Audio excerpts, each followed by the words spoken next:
में लगातार संस्था और ये कह लें कि कुछ प्राइवेट सेक्टर योगदान दे रहा है, आप क्या करने वाले हैं आज? देखिए, मैं एक त्वचा रोग विशेषज्ञ हूँ और इसीलिए मुझे महसूस होता है कि मैं फ्रंटलाइन वर्कर तो नहीं हूँ, मगर मैं एज अ डॉक्टर क्या कर सकती हूँ और इस वक्त समाज के लिए कैसे मदद कर सकती हूँ। हमारा पूरा नेशन एक इमरजेंसी से जूझ रहा है, टूट रहा है और झगड़ रहा है। हम सब लोगों को, doctor, non doctor, private sector से सब लोगों को जुड़ना चाहिए, सरकार का साथ देना चाहिए, क्योंकि ये बहुत लंबी जंग है जिसमें हम फंस चुके हैं। हम अराउंड 300 PPEs देंगे, हम 5000 मास्क देंगे और हम ये दूसरी बारी करने जा रहे हैं।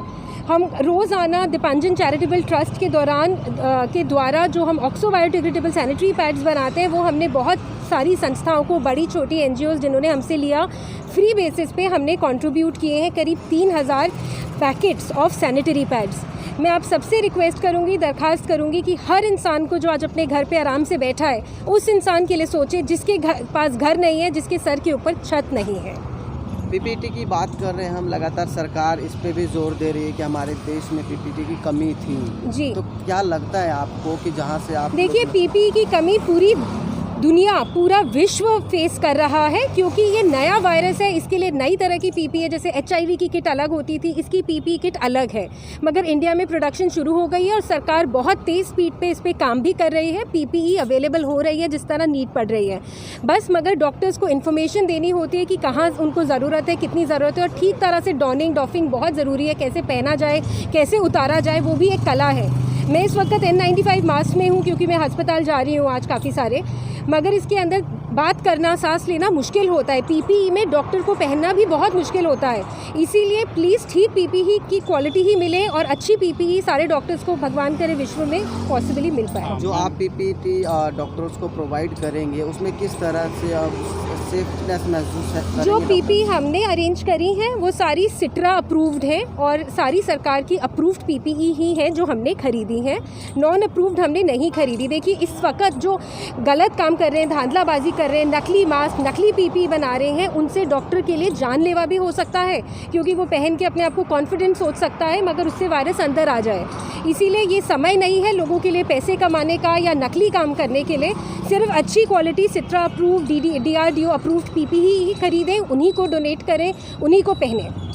मैम, अगर सुरक्षा की दृष्टि से माना जाए तो हमारी सरकारें इस पर क्या बड़ा कदम उठा रही हैं, और जिस तरह से सेवा संस्थाओं ने इन किटों को वितरित किया है, सुरक्षा विभाग को, मीडिया को और सफाई विभाग को, लेकिन सरकारें इसमें फेल होती नज़र आ रही हैं। इस पर आपका क्या कहना है? देखिए, सरकारें पूरे विश्व की इस वक्त फेल होती हुई नज़र आ रही हैं और भारत की जो पॉपुलेशन है वो 1.3 बिलियन है। तो हमारे प्राइम मिनिस्टर जी के लिए बहुत ही ज़्यादा बुरा वक्त है इस तरह मैनेज करना, क्योंकि जहाँ ज़्यादा पॉपुलेशन होती है वहाँ ज़्यादा मुश्किल होता है। आपसे बस यही रिक्वेस्ट है कि ये वायरस आपका रिलीजन, आपका बैंक बैलेंस, आपकी जात को नहीं देखता है। ये सब ना सोचें, जितना हो सके घर के अंदर सुरक्षित रहें, सरकार का CM बनाएं। और जो इनकी आरोग्य सेतु ऐप है, मेरे हिसाब से वो बहुत बढ़िया ऐप है, क्योंकि उसी से हम कैरियर, एसिम्प्टोमेटिक कैरियर जो घूम रहे हैं, जिन लोगों को कोई खांसी बुखार नहीं है और जो बाहर हैं, उनको कोरोना हो सकता है और वो बाकियों को संक्रमित कर सकते हैं, उनको पकड़ सकते हैं। मैम, 1-1.5 महीना होने जा रहा है इस बीमारी को लेकर के। ये चाइनीज़ बीमारी भी बताई जा रही है और तरह तरह के इसमें उपदेश आ रहे हैं। क्या कह सकती हैं कि अभी तक 1.5 महीने के अंतराल में कितना इस पर कवर किया गया है? देखिए, ये वायरस अब लंबा टाइम रहेगा। जैसे H1N1 हमारी ज़िंदगी का एक पार्ट है, उसी तरह कोरोना रहेगा बहुत लंबे टाइम तक, जब तक वैक्सीन ना बन जाए, वैक्सीन को सक्सेसफुल ना हो जाए, शरीर में वैक्सीन की इम्यूनिटी ना बन जाए। हम सबको इस बात को एक्सेप्ट करना पड़ेगा, आदत बनाना पड़ेगा। अब 1.5 महीना या 1.5 साल मत काउंट करिए। अपने आप को सुरक्षित रखिए, अपने बुजुर्गों का ध्यान रखिए, अपनी खुद की शरीर की ताकत को बढ़ाइए ताकि आप संक्रमित ना हो। आखिरी सवाल है वो ये कि अब जैसे इंडिया के अंदर लगभग 30,000 जो है कोरोना पॉजिटिव पेशेंट निकल चुके हैं जी, और लगभग 250 के आसपास जो है मौतें हो चुकी हैं। इनको अभी 3 तारीख को जो लॉकडाउन खुलने की बात हो रही है, उसके बारे में आप क्या कहना चाहेंगे? क्या खुलना चाहिए? देखिए, मुझे पूरा भरोसा है प्रधानमंत्री जी पे और सारे जो सेंटर की CMs हैं, वो लोग इस वक्त लॉकडाउन नहीं खोल पाएंगे और वो नहीं खोलेंगे, क्योंकि वरना सारी मेहनत हमारी वेस्ट हो जाएगी।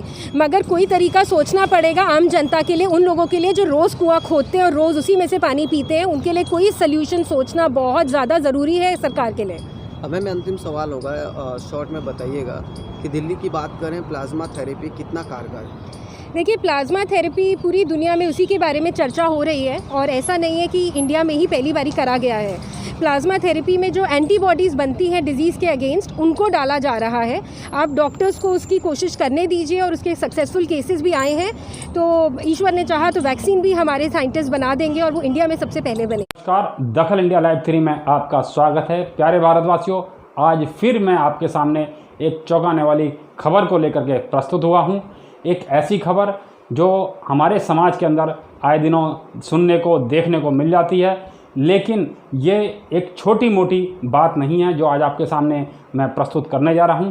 ऐसा ही वाकया कल 28 तारीख को दिन मंगलवार के दिन देखने को मिला। हमारे पास निमंत्रण आया। निमंत्रण में एम्स के हॉस्पिटल में हमें बुलाया गया, जहां पर कि कोरोना से लड़ रहे योद्धाओं को सुरक्षित किट देने के लिए बुलाया गया, जिसमें कि हमने एम्स के डॉक्टर और एम्स के सुपरिटेंडेंट से उनके साथ साक्षात्कार होने के बाद उनसे कुछ बातचीत करी, उनका इंटरव्यू लिया।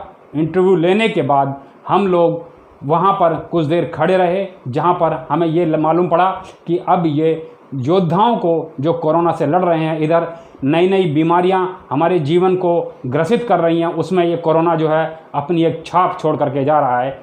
इस बीमारी को लेकर सरकारें हमारी बहुत ज़्यादा सख्ते में आ रखी हैं। पूरा देश इस तरह सख्ते में चला हुआ है और हमारा समाज इसमें अस्त व्यस्त हो रखा है।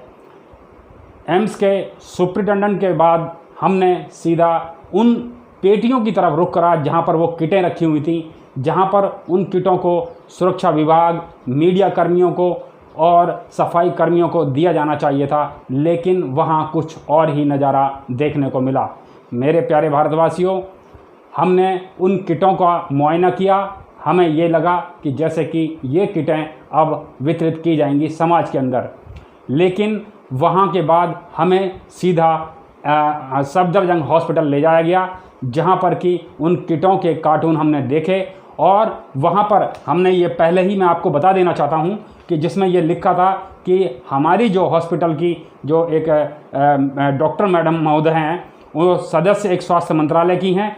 उन्होंने हमसे ये बात कही थी कि योद्धाओं को PPE किट दी जाएगी, इनकी क्वालिटी बहुत अच्छी है, इनका समाज के अंदर अच्छा एक कार्य रहेगा। 11:30 बजे एम्स के अंदर वो किट बांटी जानी चाहिए थी। उसके बाद 12:15 पर सफदरजंग में बांटी जानी चाहिए थी। उसके बाद मदन मोहन मालवीय हॉस्पिटल के अंदर बांटनी जानी चाहिए थी 1 बजे के आसपास, और 3 बजे तुगलक लैन पुलिस स्टेशन में बांटी जानी चाहिए थी, और 4 बजे लोधी कॉलोनी में। लेकिन हमारे को सफदरजंग के बाद वहाँ से हमें कह दिया गया कि अब हम अपना कार्य कर लेंगे। जब मीडिया को वहाँ पर बुलाया गया है, जब वहाँ पर साक्षात्कार हुआ है, तो आखिर इन किटों को क्यों नहीं बांटा गया? सवाल बहुत बड़ा है, सवाल छोटा मोटा नहीं है। ऐसी हरकतें होते हुए भी भारत हमारा आगे बढ़ रहा है। क्या ये सवाल जो हैं हमारे देश को अस्त व्यस्त नहीं करेंगे? जो आज लॉकडाउन में पुलिस और सफाई कर्मचारी और जो SSB के जवान और हमारे डॉक्टर्स इस समय लोगों की जान बचा रहे हैं, लोगों के लिए अपनी जान को दांव पे लगाए बैठे हैं इस चंद तनख्वाह के कारण, तो ये हमारा एक सवाल, ऐसा सवाल उठता है समाज के लिए कि मैं रुख करता हूँ उस खबर की ओर। जो खबर आज आपको दिखाई जाने वाली है, इस खबर में बहुत बड़ा खुलासा होगा। इसमें मैं वहाँ पर था और मैंने वहाँ सुपरिटेंडेंट से साक्षात करके सवाल जवाब भी किए। शायद उनको इस घटना के बारे में नहीं मालूम होगा। एक बात आपको बता दे रहा हूँ बड़ी, कि जब तक हम वहाँ पर रहे हैं तब तक कोई किट नहीं बांटी गई है, और इसके लिए मैंने डॉक्टर मैडम से ये सवाल जवाब किया कि ये PPE किट आखिर क्यों नहीं दी जा रही है, क्या वजह है इसकी? तो उन्होंने बड़े प्यार से हमें समझा करके वहाँ से रफू सफू कर दिया। मैं आपको बता देना चाहता हूँ कि डॉक्टर्स ने कहा है मेरे से कि हम ये किट सिर्फ डॉक्टर्स को देंगे और किसी को नहीं देंगे, क्योंकि ये PPE किट जो है किसी को आम लोगों को नहीं दी जा सकती। क्या जान से ज़्यादा किसी चीज़ की महत्वाकांक्षा हो सकती है? सवाल बहुत बड़ा है मेरे प्यारे भारतवासियों। बात पैसे की नहीं है, बात इस समय आई संकट की है जो पूरे भारत को ग्रसित कर रखा है। अब थोड़ी देर बाद आप इन वीडियो को देखिए और खुद जांचिए कि ये हो क्या रहा है। देश के अंदर जो गतिविधियां चल रही हैं उन पर प्रकाश डालने के लिए दखल इंडिया लाइव 3 आपके साथ हमेशा बना रहेगा। और मैं आपसे एक बात कहना चाहता हूं, आप अपना ध्यान रखिए, समाज के अंदर कुछ असंवैधानिक तत्व की गतिविधियों से बहुत ज़्यादा सचेत रहिए।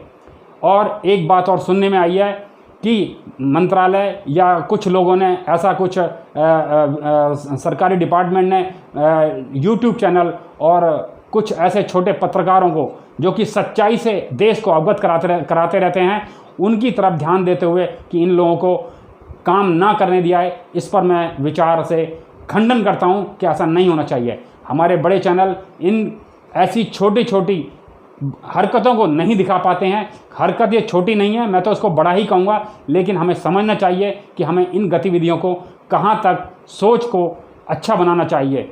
ये मैडम एक डॉक्टर भी हैं और एक अपना फाउंडेशन भी चलाती हैं।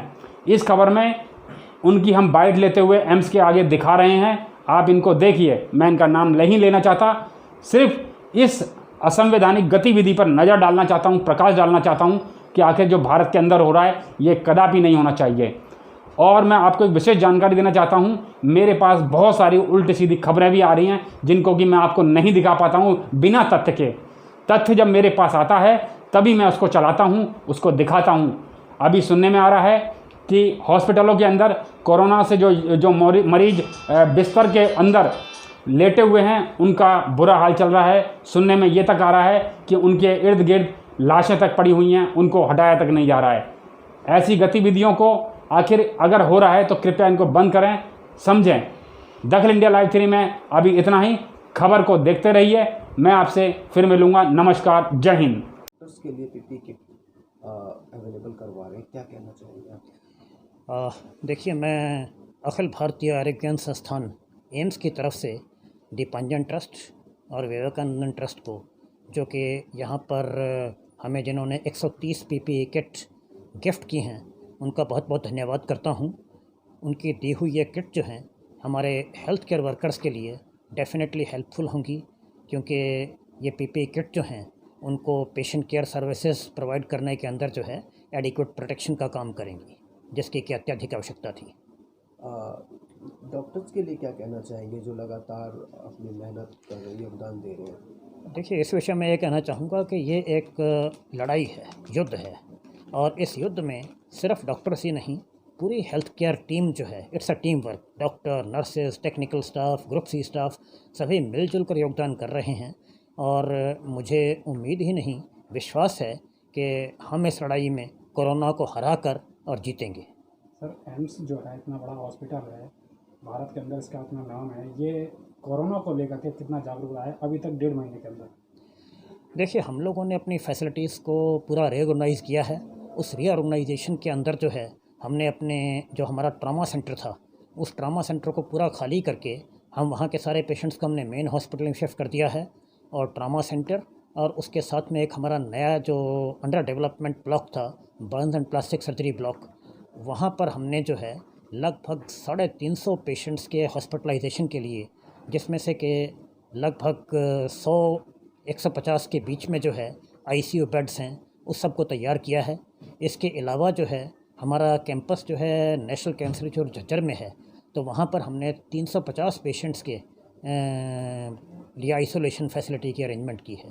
तो कुल मिलाकर लगभग 500 मरीजों के लिए सुविधा हमने एम्स में क्रिएट की है। दिल्ली की एम्स में आपके पास कोरोना पेशेंट के लिए कितनी कैपेसिटी है? लगभग 500, जिसमें से कि 150 के आसपास जो है वो वार्ड और आईसीयू टाइप की फैसिलिटीज़ के लिए है, और 350 जो है 350 जो हैं वो आइसोलेशन फैसिलिटी है। अभी लगभग सारे फुल हैं या कुछ खाली भी हैं? नहीं, अभी खाली हैं। अभी लगभग हमारे पास 209 पेशेंट हैं आज की डेट में, तो बाकी जो है अभी अवेलेबल हैं। पेशेंट्स आ रहे हैं डिस्चार्ज। क्या कहना है आपको? जी, अच्छी केयर हो रही है? क्या हो रही है?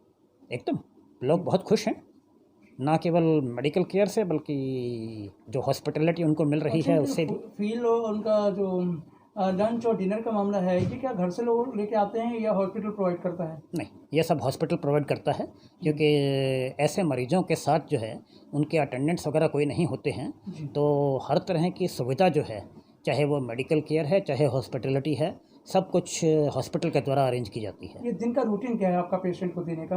कब डिनर का, ब्रेकफास्ट का। देखिए, जो नॉर्मल जो 5 बार होता है कि सुबह चाय मिलती है, फिर ब्रेकफास्ट होता है, फिर दोपहर का खाना होता है, फिर शाम को चाय होती है, फिर डिनर होता है। तो नॉर्मल जो पेशेंट्स का है सर, वही। 1.5 महीने का अंतराल बीत चुका है भारतवर्ष के अंदर देखने को मिल रहा है, जैसा कि इस बीमारी को जितना भी कवर किया गया है, आने वाले समय कोई बड़ा कदम उठाया जा सकता है या कुछ सरकारें इस पर कितना जागरूक हो सकती है सर? देखिए, सरकार इस विषय में बहुत अच्छे कदम उठा रही हैं और उस सरकार के इन सख्त कदमों की वजह से ही इस बीमारी को कंट्रोल में लाया जा सका है। आप अगर देखें तो जो पश्चिमी देशों में या यूएसए में जैसा चल रहा है, तो उसके मुकाबले में भारत में इसकी ग्रोथ काफ़ी कम रही है और मुझे यकीन ही नहीं है कि विश्वास है कि हमारी सरकार जो है इस विषय में फ़र्दर जो कदम उठाएंगी वो भी जो है इस बीमारी की रोकथाम के लिए पूरी तरह से लाभदायक सिद्ध होंगे। सर, थोड़ा सा बेसिकली इस बीमारी के ऊपर थोड़ा सा प्रकाश डालेंगे सर, क्या है और किस तरह से इस पर इंस्ट्रक्शन रखा जाए? सॉरी, आई थिंक काफ़ी नहीं, हो चुका है। देखिए, मैं टेक्निकल आदमी नहीं हूँ, मैं एडमिनिस्ट्रेटर हूँ, तो मैं मरीजों के प्रबंधन। कहना चाहेंगे कि लोग आगे आएँ, क्या ये ड्यूटी है बाकी सिटीजन्स की? बिल्कुल, ये एक बहुत अच्छा और सराहनीय कदम है जो कि डॉक्टर दीपाली भारद्वाज, जो कि दीपांजन ट्रस्ट से हैं, उन्होंने हमें 130 पीपीई किट दी हैं। इस तरह से कुछ इनसे पहले भी कुछ डोनर्स हमारे साथ जुड़े हैं जिन्होंने कि हमें पीपीई किट्स या N95 मास्क या बाकी सब चीज़ें दी हैं। तो इससे उदाहरण लेकर मैं ये चाहूँगा कि अगर बाकी लोग भी सामने आएँ और हमें और जो हैं इस तरह की चीज़ें दें, तो वो हेल्थ केयर वर्कर्स के लिए जो हैं वो फ़ायदेमंद सिद्ध होंगी। Thank you. ये जो आप दूर टेम्पो देख रहे हैं, ये पहले एम्स में था, अब ये इस वक्त सफदरजंग में है, जहाँ पर कि इसमें लदा हुआ किटों का सामान उतारा जाना है। यहाँ से हम लोग वापस हो गए हैं, उसके बाद पता नहीं इन्होंने क्या किया है। ना ही ये किटें वहाँ बांटी गई हैं और ना ही ये किटें हमारे सामने यहाँ पर बंट पाई हैं। जब पत्रकार लोग साक्षात्कार करने के लिए, यहाँ की कवरेज दिखाने के लिए, जन जागरण करने के लिए आते हैं, तो आखिर ये सामान क्यों नहीं मीडिया के सामने वितरित किया गया? क्या वजह है जो सिर्फ साक्षात्कार के बाद हम लोगों को वापस कर दिया गया?